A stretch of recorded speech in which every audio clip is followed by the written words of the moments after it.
ఉద్యోగం లేని ఒక మగవాడిని ఈ సమాజం ఒక నేరస్తుడి కింద చూస్తుంది. అతడు అసలు పెళ్లికే అర్హుడు కాదని ఈ సమాజం నమ్ముతుంది. పెళ్లి కాదు కదా, పెళ్లి సంబంధాలు కూడా ఇంటికి రావు. అసలు ఈ సమాజం అటువంటి ఒక మగాడిని అసలు మనిషి కిందే చూడదు. గర్ల్ ఫ్రెండ్ కాదు కదా, డేటింగ్ కూడా ఎటువంటి అమ్మాయి ఆసక్తి చూపించదు. అది ఇంట్లో అయినా సరే ఉద్యోగం లేని ఒక మగవాడికి కనీస గౌరవం కూడా దక్కదన్నట్టు భావిస్తారు. ప్రపంచ చరిత్రలోని తొలిసారిగా మేల్ ఇష్యూస్ గురించి ప్రజలు మాట్లాడుతున్నారు. దీనికి చాలా మంది అమ్మాయిలు కూడా సపోర్ట్ చేస్తున్నారు. I don't think men have the option of failing also. They don't. The kind of pressure that is on men to become successful, it's insane. As much as we want to be independent women, Sadhaka, but we always have that option of quitting. Men never have that option. You marry somebody, you quit your job and you just chill. Of course, there are household responsibilities and everything, but men, they don't even have that option, right? They don't even have that option to even think they can quit. అటువంటి ఆడవారందరికీ మనస్ఫూర్తిగా నా ధన్యవాదాలు. ఆడవారికి problems ఉన్నట్టుగానే మగవారికి కూడా ఈ ప్రపంచంలో చాలా ప్రాబ్లమ్స్ ఉన్నాయి. వాటన్నిటిలో ముఖ్యంగా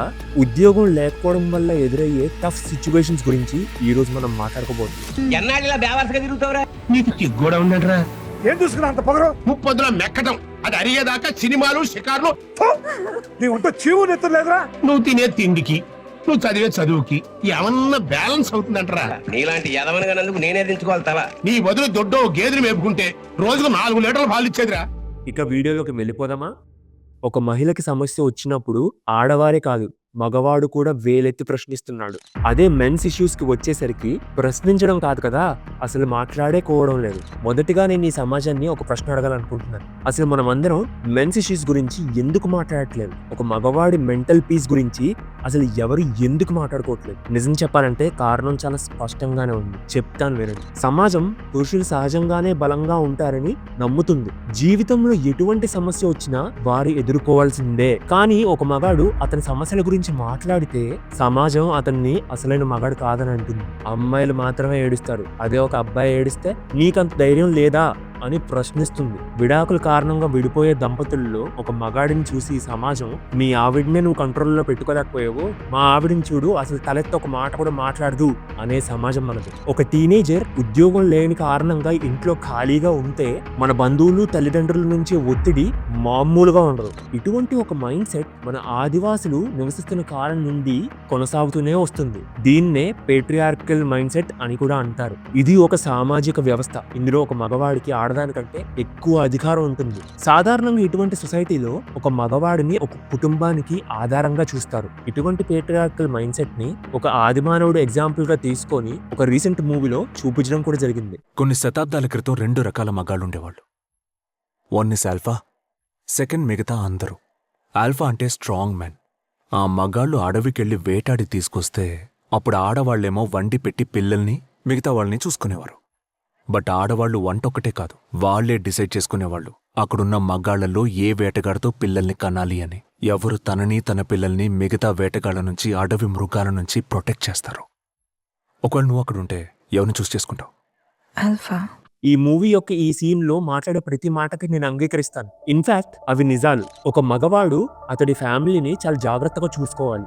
ఏది కావాలన్నా అది ప్రొవైడ్ చేయాలి, అవసరాలను తీర్చాలి. ఇవన్నీ చెయ్యాలంటే చాలా ధైర్యవంతులై ఉండాలి. కానీ దీని అర్థం ఒక మగాడు ఎప్పుడు తన జీవితంలో అసలు తన బాధను చెప్పుకోకూడదా? ఎప్పుడు కన్నీళ్లు పెట్టుకోకూడదా? అసలు గౌరవం పొందడానికి అర్హత ఉండకూడదా?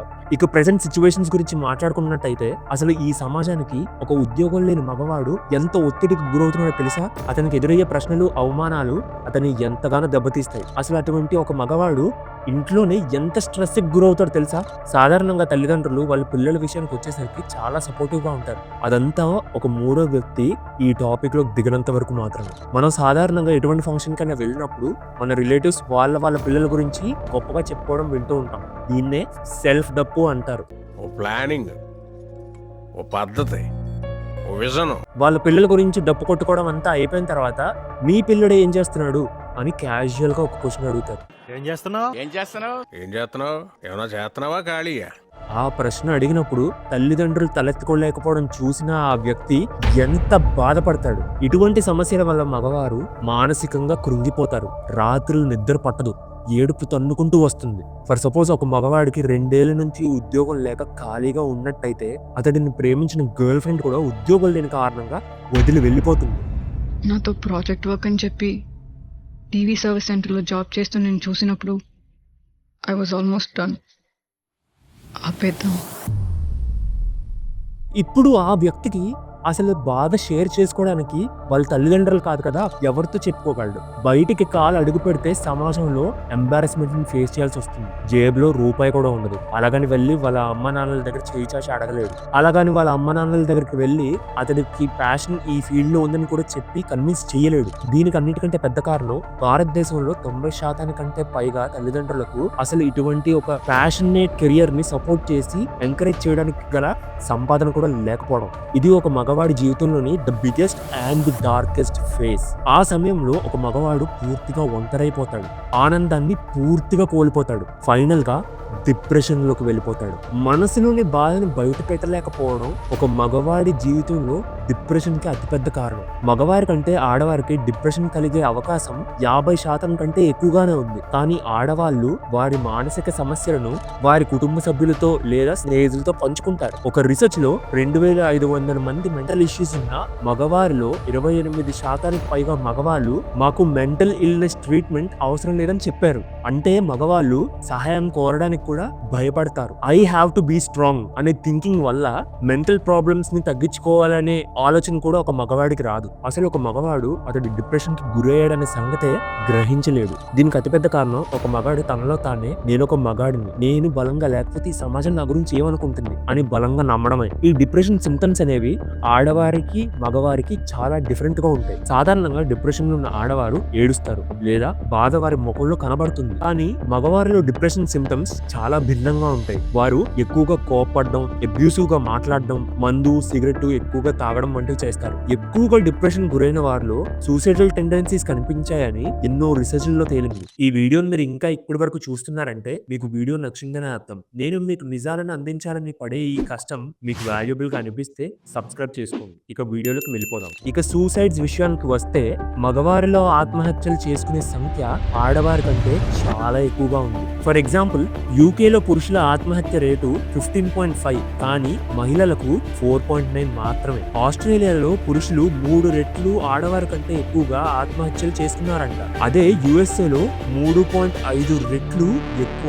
అదే రష్యా మరియు అర్జెంటీనాలో 4 రెట్ల కంటే ఎక్కువగానే ఉంది. భారతదేశంలో ఈ సంఖ్య ఇంకా భయంకరంగా ఉంది. ఈ ఆర్టికల్ ఒకసారి మీరే చూడండి. 2021లో 164,000 మంది ఆత్మహత్య చేసుకున్నారు. అందులో 118,979 మంది పురుషులే ఉన్నారు. కేవలం 45,026 మంది మాత్రమే మహిళలు ఉన్నారు. మన సమాజంలో మగవారి పట్ల ఉండే ఈ ఎక్స్పెక్టేషన్సే మెంటల్ ప్రెషర్ కి అతిపెద్ద కారణాలు. ద న్యూస్ మినిట్ 2015 నుండి 2022 వరకు కండక్ట్ చేసిన ఒక రీసెర్చ్ లో తేలింది ఏంటంటే 2015 నుండి 2022 వరకు 11,44,169 మంది మరణిస్తే అందులో సూసైడల్ డెత్స్ కారణంగా మగవారు 7,99,190 మంది చనిపోయారు. అదే ఆడవారు 3,44,979 మంది మరణించారు. ఈ సూసైడల్ డెత్స్ అన్నిటిలో ఉద్యోగం లేని కారణంగా జరిగిన సూసైడల్ డెత్స్ 20,838.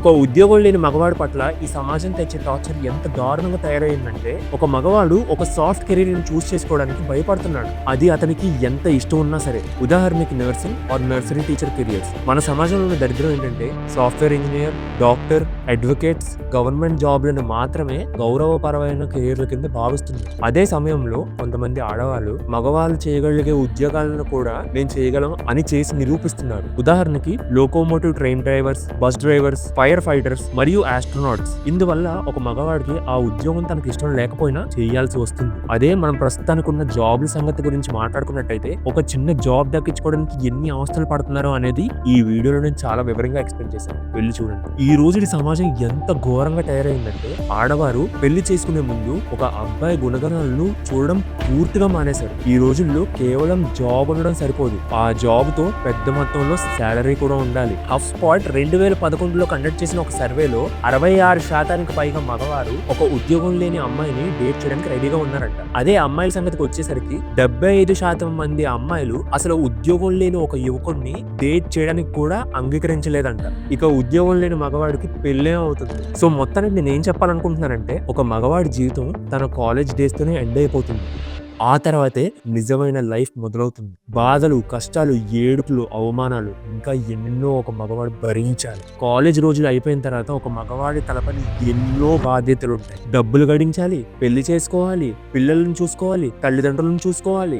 ఇదంతా డబ్బు కోసం మాత్రమే కాదు, ఇది మన తల్లిదండ్రుల పరువు ప్రతిష్టల కోసం కూడా. చాలా మంది రిలేటివ్స్ వాళ్ళ పిల్లల గురించి డప్పు కొట్టుకుంటూ ఉద్యోగం లేని ఒక కుర్రాడి సంగతికి వచ్చేసరికి మిగతా కుటుంబీకులందరి ముందు ఎంబారస్ చేస్తారు. ఎరా ఏం చేస్తున్నావు?